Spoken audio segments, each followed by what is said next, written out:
Hello everybody, this is Steven coming to you once again through the power of the internet, and today we're going to be taking a look at a new version of my USB to GPIB adapter.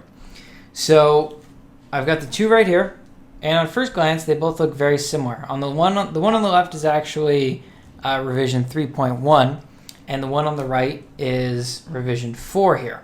So this isn't actually 3.2, but it's very, very, very similar to 3.2.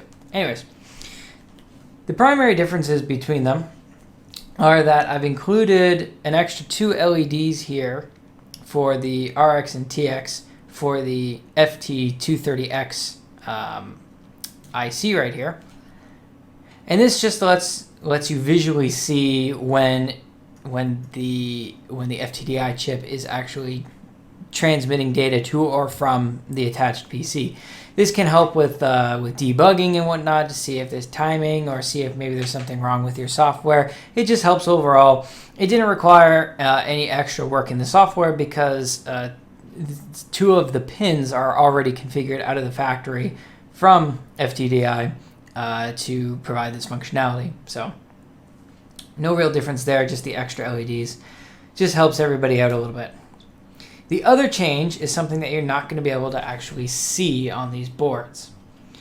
And what it is that between the FT230X and the PIC microcontroller here, which are 8-bit micros, I've wired up the hardware flow control lines for serial. Now currently they're not being used in the firmware, so the current firmware as of this video is version 5.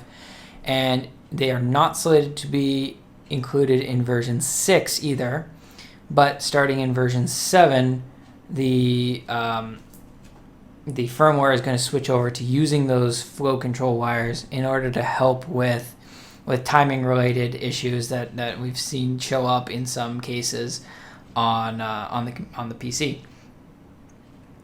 In addition, it will also help with compatibility with some pre-existing software. There's some toolkits out there like the KE5FX GPIB toolkit that has the hardware flow control for the serial port hard coded into it, as well as some other pieces of software. So instead of me trying to get them to make their software work around my adapter, I might as well just include it, right? It fixes other problems and whatnot. And the only other change is that a couple of these digital pins here along the bottom of the micros, or I guess, because this is actually the proper orientation now on the left side, those pins there have been grounded on the revision 4 instead of just left floating. And what this will let me do is, starting with version 4, or revision 4, and going into the future, I'll have a way to differentiate between the firmware, between the hardware versions in software. So this will help with maintaining a single binary firmware going into the future, even if I change features, right? Because then I'll just be able to check which hardware is it running on and enable or disable features, whether they exist or don't exist or whatever I need to do.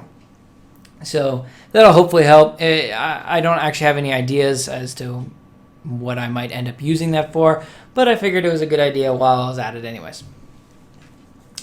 So yeah, that's all the changes to it.